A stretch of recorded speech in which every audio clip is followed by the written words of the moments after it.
Hello and welcome to the video on what I use to needle felt my pictures. Most of this you could use to needle felt animals and anything else as well, but this is just for pictures today. What I'm showing you here is 100% wool felt, and this is what I like to needle felt onto when I do my pictures. This is pre-felt, but I don't like doing it onto this. This is really more for wet felting. If you try to needle felt straight onto this, it's extremely stretchy and fluffy, and it pulls your picture out of shape, whereas you can see when I pull the ordinary felt, it doesn't move.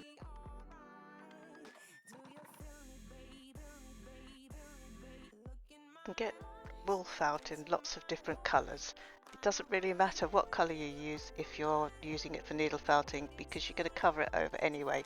So just get what's going as a bargain or on sale, anything like that at the time. This is the Wool Buddy. It's a mat I like to use. It's mainly for when I'm doing animals and things like that. This is the brush I love to clean it. It's just a dog brush. It's a silicone brush, and as you can see, if you run it over, it pulls off all the loose fibres. It doesn't do an absolutely perfect job, but it certainly makes a difference and cleans it up for me. But I like this Wool Buddy. It's nice and thick, and it lasts a long time. There are lots of different mats you can use.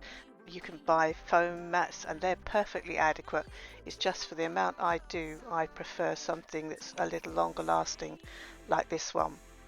Now I'm showing you here some roving wool or tops.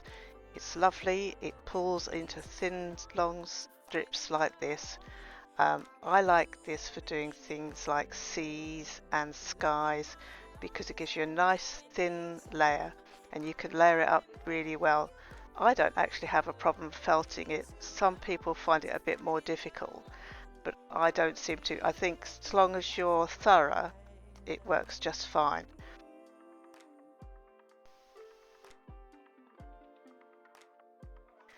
You can see as I pull it how it comes out in long fibres, which makes it great for putting fur on animals, or like I say, for doing skies and things. And you can see that if you grab it between your hands and pull it, you won't move it.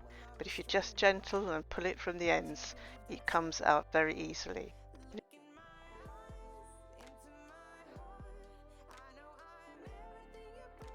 What I have now is carded wool.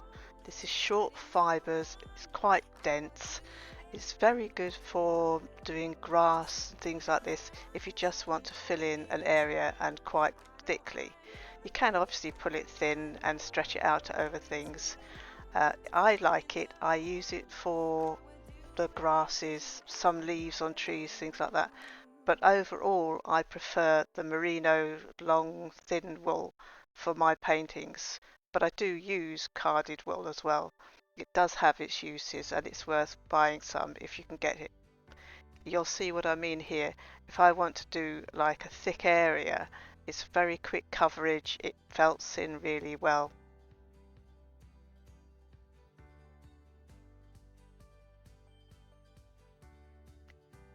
This is the merino tops. It does felt in. I don't have a problem. Some people don't like using it, but I do find if you're thorough with it, it stays just fine. And the other reason obviously I like, and I keep saying it, I like the tops, is because you can do really thin layers and you can build up different colours. It works really, really well. And even covering over this, you can see you go from that dense colour, and if you do it finely, you can come down to a really nice mixture of the two. The other nice thing about needle felting is how easily it pulls off again. If you make a mistake, you can just remove it, no harm done.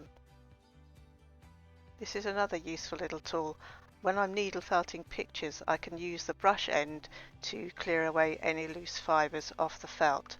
The other end is really good for grooming. When you're making animals, I use it to comb through the fur, things like that.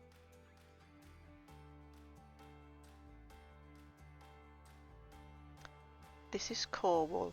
It's a little bit cheaper. It's really the same as the carded wool, but not as expensive, and I use it as a bulk filler for things like the inside of pumpkins, or to bulk out the animals, wrapping it around armature and then making the shapes of them before I put the top coats on. It felts up just as the same. You can see here that I can easily enough to felt into a ball or something like that. It holds together just fine, and the more you felt it, the harder it'll get.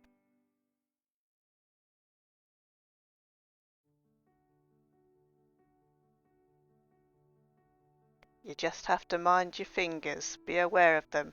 You can get finger protectors, but I don't tend to use them, but then I can suffer for it if I don't wear them. I am getting better though. It's been a while since I poked myself with a needle. Probably shouldn't have said that. Famous last words. I'm just fixing some of the merino tops to this ball just to show you that you can do the fur with the merino tops. It's only loosely felted, so's the ball, but you would obviously spend more time making it firmer.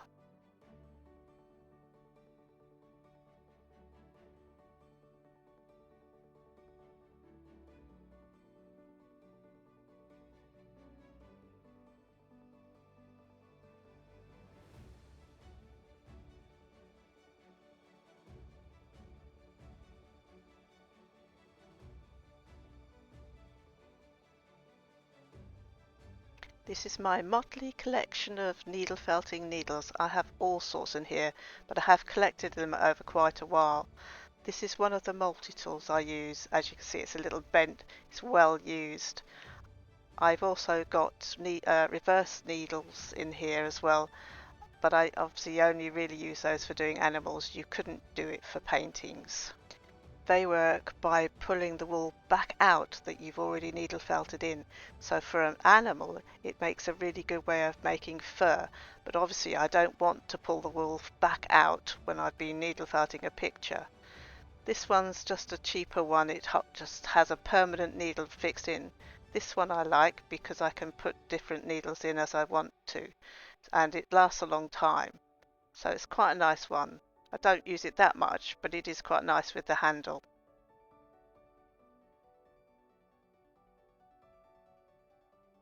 Oh, that was the obligatory pin. This is my multi-tool that I use quite a lot. You can put, I think it's up to 6 needles in. I find it very useful.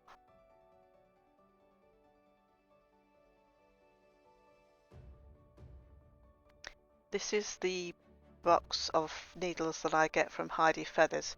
You can get a multi-box, which I think this one is, although I keep taking needles out of it. I really love Heidi Feathers needles. They make such a difference. I prefer to pay just that little bit more and get good quality ones. My favourite is the light blue, and I think it's a 38 triangle. This is, I find, useful. It came with a kit, but I put any broken needles in it. It's a bit like a sharps box, I think they're called, so I don't get stabbed by odd bits. Then of course you have to have your scissors. I use them for trimming all the fur, the fluffy bits off my picture. My Sharpie I use for drawing on the needle felted wool, and the ruler, obviously you may have seen me using it for checking horizon lines, making sure my uprights are upright, things like that. This is just a dog brush, not very expensive. I think I picked it up from our local B&M store in the UK. I use it for mixing my colours together, which you may have seen if you'd watched any of my other videos. It's very good.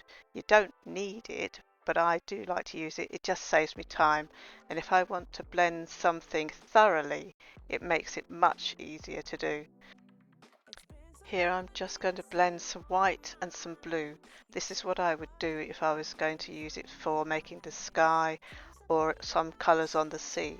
And you'll see, just hold it with your thumb and just pull through. It comes through nice and easily, and you can blend it as much as you like. I could blend it till the whole thing was all one colour, or I can leave it not quite blended thoroughly, which is what I quite often do, especially with blue and white, because I can use it for cloud effects in the distance and things. I do like the wool to do its own thing on occasions when I'm doing pictures.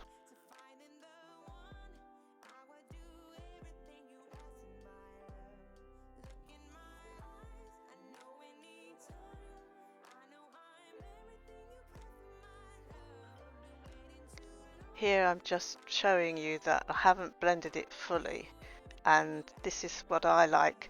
I like it because, as you can clearly see, I've got some darker blue bits still in it and some white bits and some obviously the mixed coloured bits as well. And you can imagine putting this onto the felt, it makes lovely sky effects. Of course, you'd put it on thinly. The grey mat that you're looking at the moment is a wool ironing mat, but this is what I use to felt onto when I do my larger pictures. Well, in actual fact, when I do any picture now, because it's very thin, but it's a large area, and being pure wool, it's really, really good. Oh, and this is the obligatory bag of bits. I keep all the bits that I don't use in my pictures, because in a mix here amongst all of it are some fab colours, and you never know what you're going to find.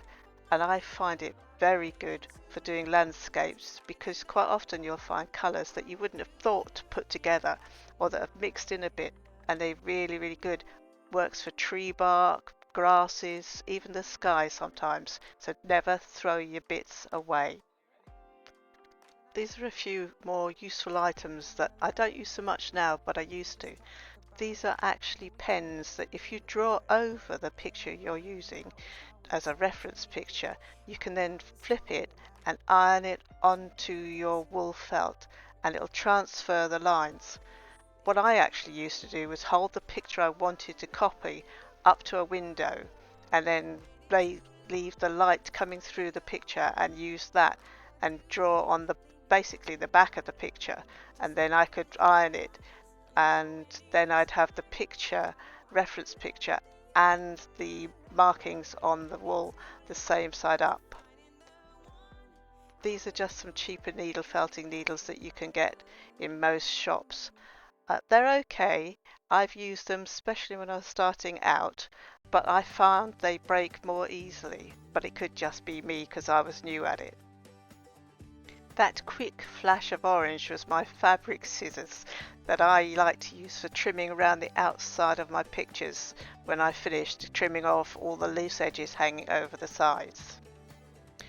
Well, I hope this little tour through the things that I use was helpful to you. I'm sure there are lots of other things, and these are just some of them that I like. Thank you for watching, and if you found this video in any way useful, please consider sharing and subscribing. Thank you very much. See you soon. Bye.